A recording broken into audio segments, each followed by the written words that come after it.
It's time once again for another episode of the TheGingerBinger Podcast. Welcome all you bingers to the podcast. It's so great to have you here. It's been a long couple of days and I'm glad just to be able to sit down with a glass of water and a mic in front of me and just spill it out. There's been a lot of different things going on lately. First thing I would like to say is I'm very proud of myself. I was never a big reader as a kid. Never was. And I just finished the final book of the Hunger Games series, and I have to say, being a fan of the movies and now reading the books, I can honestly say that the books were way better than the movie. You know, I hate when I always hear that, too, when someone's like, oh, the books were so much better than the movie. You didn't read the books, did you? No, these books were actually very well written. They were gritty. They weren't tame. That was the problem I think I had with some of the movies, is that you're watching a story about these kids put in an arena to fight to the death with blades and rocks and whatever they can get their hands on.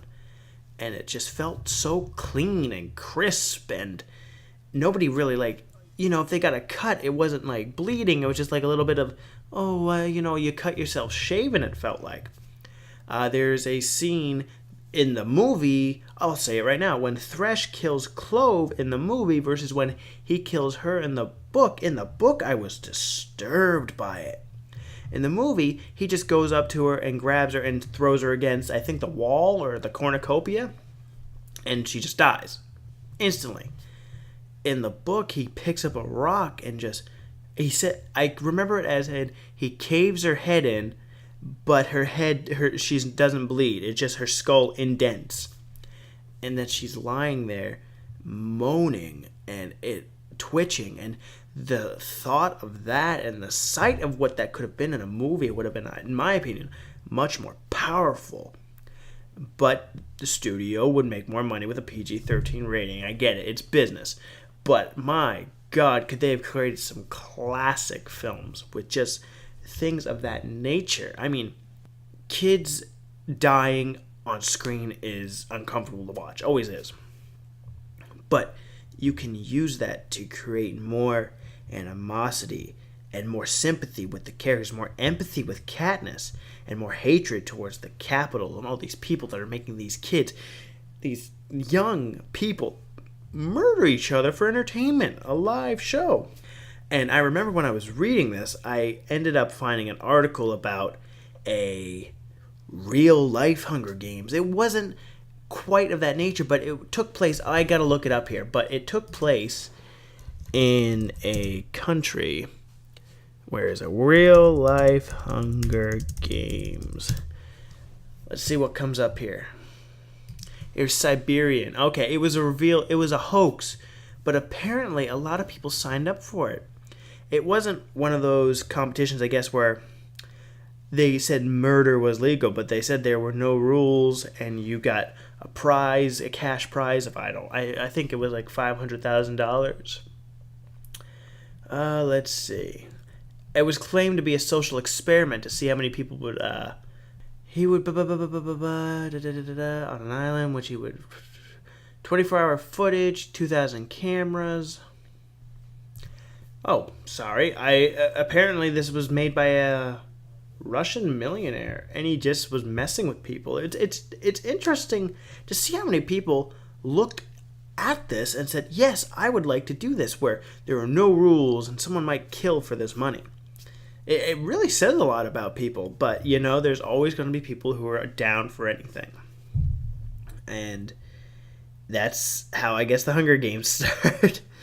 So going back to the books were rather enjoyable, and I was afraid, too, because Mockingjay, the movie, was and the first part was like, but the book actually, was actually really good. Especially when, after spoiler for if you haven't read The Hunger Games, after she kills Snow, the whole what happens after, that aftermath is explained so much better. In the movie, it just kind of feels like she kills Snow, and then it's the end. It's like, wait, what? How did she get back? Why isn't she in jail? Or no, she doesn't kill Snow. What am I saying? She kills Coin. Not Snow. Snow does not get killed by Katniss. When she kills Coin, and then all of a sudden she's like, "Oh, we're locking you in the room, blah blah blah blah," and we're home. It felt so rushed in the movie. Probably time constraint, taking a 300-page book. Still though, my opinion, this is how I feel about two-part movies. I'm just going to go on a little tangent here. With Hunger Games Part 1 and 2, and this all starts back from Harry Potter. I love those movies about Deathly Hallows should not have been a two-part movie, okay? If Lord of the Rings Return of the King is one goddamn movie, then Mockingjay should be one movie. Deathly Hallows should be in one movie. You want to know why? Because The Lord of the Rings felt like a longer movie than those, and I sat through it just fine. The Godfather Part 2 was one movie. Granted, they had an intermission back when they did it, but do an intermission if it's that big. I don't want to go see a movie twice, especially because half the time it's just padding. And don't even get me started in the Hobbit movies, though. I'm giving you praise for one thing, Peter Jackson, but don't think I'm not afraid to tell you, the Hobbit movie should have been one movie. And I can't tell you much that happened in it. It blended together. I remember there was Smaug the dragon when he was going to go burn the city at the end of the second one, I think. And the scenes with Saruman. Those were the best parts of the movies, when I got to see Saruman and Gandalf and Galadriel and what is his name? Elrond. I was going to call him Agent Smith. That's not it. When they were doing their scenes, that was interesting. That was a little more lore. I didn't really care about Bilbo Baggins and the dwarves. Although Thorin was somewhat interesting, but all the other dwarves were just kind of there for comic relief. I'm not sure how the book is on that. I have not personally read that. As I said before, I'm not a big reader, but I do want to get more into books, especially the ones that I love the movies of. So I've got the Hunger Games down. I think I'm going to try Lord of the Rings. I'm definitely going to give that a whirl. I definitely want to go Harry Potter because I've always loved those movies. And someone put it to me in a way that I never thought before, but Harry Potter is not a fantasy movie or fantasies. It's a mystery with this backdrop of fantasy. And I never thought about it that way, but it's true. Most of the Harry Potters are mysteries. I think let's see. If I describe the Harry Potters with, what's the word? What is the Philosopher's Stone? Mystery. What is the Chamber of Secrets? Who is the Prisoner of Azkaban? What does he want? Who put Harry's name in the Goblet of Fire? What is the Order of the Phoenix, and what is this prophecy? Who is the Half-Blood Prince? And what are the Deathly Hallows, and where are they? They've all got some kind of mystery behind them, and they have to solve them. I think that's why the Harry Potter movies and books sold so well. I mean, the fantasy part definitely adds an aspect to it, no doubt, a big point. But the basis is in mystery. It's like the Hardy Boys with magic. It's when they said that, it just dawned on me. Anyone who knows me knows I love a great murder mystery. Anything, or not murder mystery, just a mystery, like trying to figure out who's done it, anything like that. So we've got things like Harry Potter, Riverdale, Scream. I love me some of that Scream. I remember I watched the Scream Netflix series one day. It was just a regular Sunday. I was looking for something to watch to kill some time, and I binged the whole first season in a single day with a pizza and some barbecue chips and a nice thing of beer. Like a good old Mad Jack. I can't complain. Oh, and this is not sponsored by Mad Jack in any way. I just really enjoyed their apple lager, and I'm not a big beer drinker. But yes, a great murder mystery, anything like that. I'm actually going to talk about Scream for a moment. I love Scream. It's not a great show by any means. The acting is pretty meh, and the story is pretty... I shouldn't say the story, but it's pretty tamed, I guess. I just love trying to figure out, okay, piece it together. If he's there and he's there, then where's she? Is he the killer? Is she the killer? I love that whodunit type of feel. Season 2, in my opinion, wasn't as fun as Season 1, but again, trying to guess who did it really kept me hooked. And then I look online and I'm looking for when is Season 3 coming, and they're rebooting it. It's 2 seasons in and they're rebooting it completely after leaving a lot of unfinished stories, and it was just really heartbreaking to hear. Honestly, heartbreaking. Oh no, Scream getting rebooted. Oh, the world will burn. I just feel disappointed as a fan of the show. If they did something each season where it was a different cast of kids and you had to figure out who did it, I could get behind that. I'm all for it. But to continue the story from the first season into the second and then lead up to like you're going to continue it from the third and then just be like, nah, we're going to reboot the whole thing. It's a real kick in the nuts. I'm sorry to say. It just is. But, you know, who knows? Maybe season 3 of Scream will be great. I doubt it, but it could be. Netflix series just speaking about Riverdale. Riverdale, I know it's on another network, but I got into it through Netflix. I remember looking at the poster for it, and I looked at it and was like, oh my god, Riverdale, that's Archie and Betty and Veronica and Jughead. I'm like, nobody asked for this. Who would want to watch this? And my girlfriend said, well, why don't we put on the trailer and just see how bad it is? And we watched the trailer and we're like, oh, it's a murder mystery type thing with kind of angsty teen and a little bit of edge. You want to watch it? And, you know, later that day, the season was done, and we were like, oh my god, and again, Riverdale is one of those shows that it's not a good show, I should say, but it's so entertaining. That's what makes it so good. It is a show that it's the best bad show on TV, if you ask me, or the worst good show. It is so much fun to watch these moments and how campy it can get. Like, Archie gets a gun. Jughead becomes the leader of the biker gang. Betty does a few strip teases. Veronica is like, oh, what is Veronica doing? Veronica is being like so sassy. I love it. And it's really interesting. And I noticed that all of the parents of the kids are former teen stars themselves. It's a nice little detail they added. And I really love Jughead's dad, Skeet Ulrich, because I know him from Scream, and just going back to that, it was just so weird seeing a murder mystery, and I'm like, it's Jughead's dad, it has to be. He always is the killer.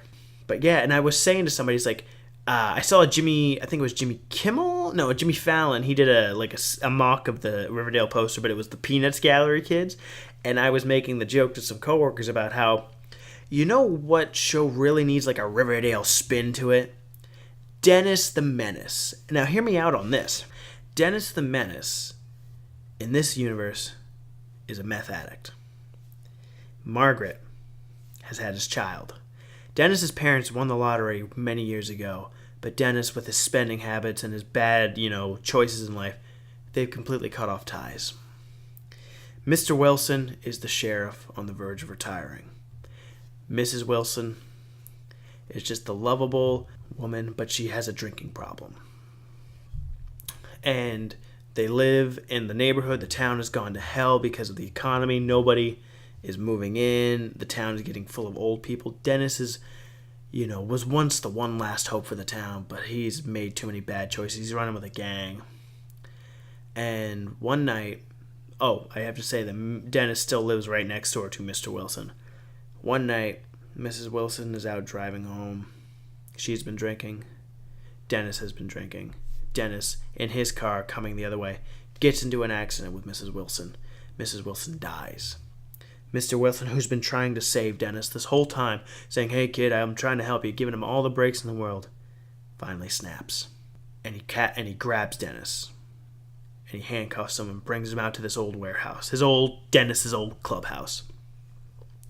And he sticks a revolver in his mouth and says, hey kid, this is the end. End of season 1. Oh my god! If anybody ever finds this one day, they're gonna think I'm a complete psychopath. And I'm like, hey, if you're gonna make it dark and gritty, or give it a little edge, go all the way with it, people. That's what I'm all about. Could you imagine though? Like Dennis the Menace meets No Country for Old Men, basically. I mean, what other movies could you combine that would make it like an interesting like twist that they could go together, like Saw and Home Alone? Oh, Kill Bill and The Little Rascals? I don't know. And who would you cast for these movies? One thing I love to do with my friends is just to say a movie and give them just a moment to think about who would they recast in that show. And I always say, give it to someone who wouldn't fit but would be so entertaining to watch. My favorite one that I've ever thought of is replace Jack Nicholson in The Shining with none other than the Hulkster, Hulk Hogan. How would that change everything? I mean, Can you picture Hulk Hogan hulking up, going up the stairs, asking Wendy what she's gonna do? Instead of cutting down the door, he just kicks it open, body slams her or something. It's just moments like that. I think somebody said, like, Vincent Jules from Pulp Fiction is replaced with Kevin Hart and The Rock. And I think that would be so funny. So, like, the scene where Vincent has to stick the needle in Mia's heart, instead of, like, he can't get it in, he has to people's elbow her instead. I think that would be hilarious. Like, moments like that are things that, when me and my buddies get together, that's what keep us up, laughing in the middle of the night. Slumber party. Stuff like that. And it's a joyous thing to do. What else have I been watching? There's been a few things. Oh, we've been watching Black Mirror, me and my girlfriend. And that show is one of those shows that she loves it a lot more than I do. I enjoy it, but I'm one of those people who have to watch it in, like, small doses, like 2 episodes, like, in a week, because I don't want to feel, like, just so down. And, like, when you hear people about doing marathons of that in a day, no, I'd be in a dark place after that. I think I will go into some spoilers for Black Mirror. It's one of those shows that's, I love that you talk episode by episode, because they're not all the same. I watched the other day the one that everybody's been telling me to watch, the San Junipero one. It was good. It was, I don't know if I would say it's the best episode. I wouldn't say that at all, but it's definitely the one that connected with me on a level of how you think. Like, it's an episode that takes place in many different generations, or eras of time, but it turns out it's these 2 old women reliving, I guess, their youth as long as they can before they die, and that they want to get put into this program so they can live there forever. And that's a very common thing I think about, like, what I would do differently if I could go back. I'm only 24, so I'm not old at all. But just going back to 15 and being like, oh, would I ask this girl out at the prom this year? Or would I, go out with my friends instead of playing Xbox all night? Just certain things like that. You think about these things. It doesn't matter what age you are. I think that's why everybody liked it so much, was it connected with people. I have to say, though, my episodes, I would say, are my favorite, would either be the White Christmas episode, or I can't remember the episode this is called, but it is the one where the woman wakes up and then she's being hunted. It almost feels like The Purge. And then, spoiler alert, you find out that this is an amusement park where this woman killed a child, and now this is her punishment right here, waking up and being hunted and then being reminded who she is and being brought around, like paraded around like a livestock or something like that, like a pig at a county fair, and she's just reliving this all the time, and then it just happens again and again and again. And to me, that was one of the darkest ones, because she wasn't being punished for being a child. Or not punished for being a child. You can't be a kid, no happiness for you. She was being punished for her crimes, but not in a way that fit, in my opinion, she wasn't being punished because of the kid. She was almost being punished for other people's entertainment. And that to me was really, like, sick to think of that, because I feel like as society, we do all have that in us. And I think that's the whole thing of the Black Mirror. I mean, it is a Black Mirror. It holds a mirror up to society and says, hey, this is what you could be, or this is what, it's in us all. And I know I'm not, the first person to figure that out, but it's a show that makes you really question, like, could we go there? Or it's like, it makes you kind of eerie about the future and, what technology can do to us. No, but she really loves that show. I enjoy it too. It's really great. I hope you can't hear the cat in the background. She's meowing at the door trying to get in. I really don't want her to come in here because it's just not a good place to have a kitty. Oh, goodness, my cat's still meowing. Oh, I'm so sorry if you can hear that. I guess I should say, when I have a little more downtime, I've been playing a little bit of Black Mirror, the video game. Oh my god. I think Telltale should do a Black Mirror video game. Oh god, speaking of Telltale, I think that would be a really interesting, or I shouldn't say really interesting. I've been playing a lot more Telltale games lately. Like, I played The Walking Dead season 1 and 2, and I really enjoyed those. Season 1 was by far way better than season 2.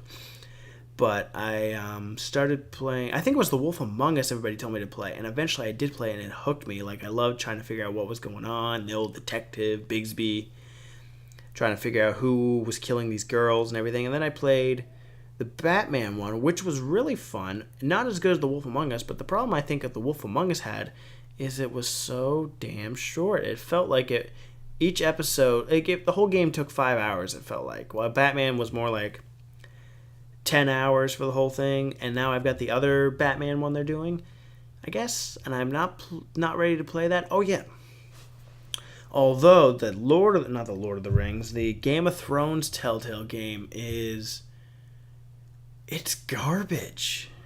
And, I mean, it had potential. The story's fun. The story's great, but technically, like, I have it for the PS3.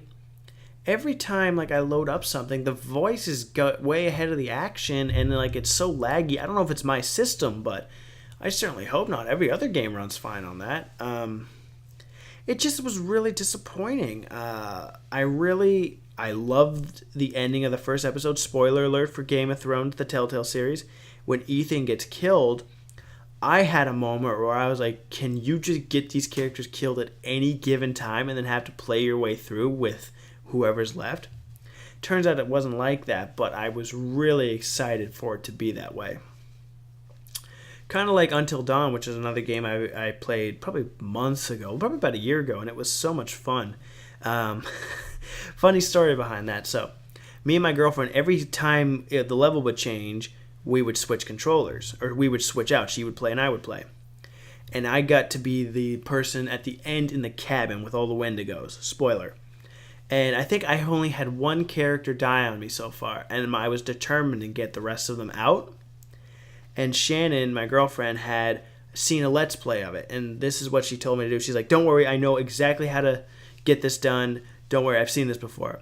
And as soon as the Wendigo moves, she's like, okay, run and flip the switch. And I'm like, well, are you sure? And she's like, yes, do it. I'm like, okay, I trust her because I think she knows what she's doing. Flip it, blow up everybody in the cabin. Everybody died. And I was just like, oh my God. And she's like, oh, it was the next time it was supposed to be. I was so mad because I spent so much time getting everybody to stay alive, and then it's just, no, we couldn't do that. But that was a fun game, and they have another game out too. It was called Fractured Alliance. No, I'm butchering that. I can't remember what it's called. It looked interesting, like any type. I love those choose your own adventure, who can live, who can die, like alternating the ending is always fun for me.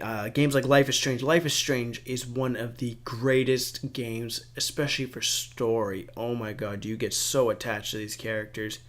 And for the choice, I'm not going to ruin the choice at the end. I'm not going to ruin Life is Strange. It's too good. If you haven't played it, give it a play. It is amazing. You will have a moment where you might choke up. I did, making the choice at the end of the game of what will happen. It's an experience none like any other none like it. Did I say that right? Probably not. I actually played their prequel, Before the Storm. Not bad. It's a nice little add-on, but yeah, I definitely would not be paying like a full price for that. It was a fun little prequel, but it was not suspenseful. It was a character-driven story, but it felt like consequences for anything, especially because it's a prequel. So all these characters that you see that are from the original game, okay, you know that how this is going to happen or nothing's going to happen to them. And you know that the characters that are new, you're like, okay, so either you're going to die or something, But it was a blast. That's for damn sure. I can't deny that. I would like to tell everybody why I'm doing this podcast alone. I guess I'm kind of late to say that, but I recorded a podcast with one of my buddies earlier in the week, but I had the wrong settings on, and it just sounded like utter garbage. It sounded like we were in this empty warehouse speaking 50 feet away from the mic. I don't know what I had the settings on, but it messed up horribly, and that's why I'm doing this here tonight. Now, I'm going to try and bring you guys more and more content where there are people on the podcast, like multiple, like me and someone else having a back and forth to be a little more interesting. But every so often you're going to get me on a one-on-one, and this is where these can get interesting because sometimes I'll just go on a tangent about certain things. It depends on how I'm feeling. I think those are the moments. These podcasts won't happen often, the me one-on-ones, but when they do, they're going to be good. I promise you that. But I'd like to thank you guys for joining me on this podcast tonight. For all the bingers out there, I've got one question for you. What is a game that you guys think tells a great story and that you can affect the ending as a player. Let me know in the comments below. Have a great day, guys. Keep on binging out there, all right? My fellow bingers, you keep on binging. All right, Ginger Binger, over and out. And out.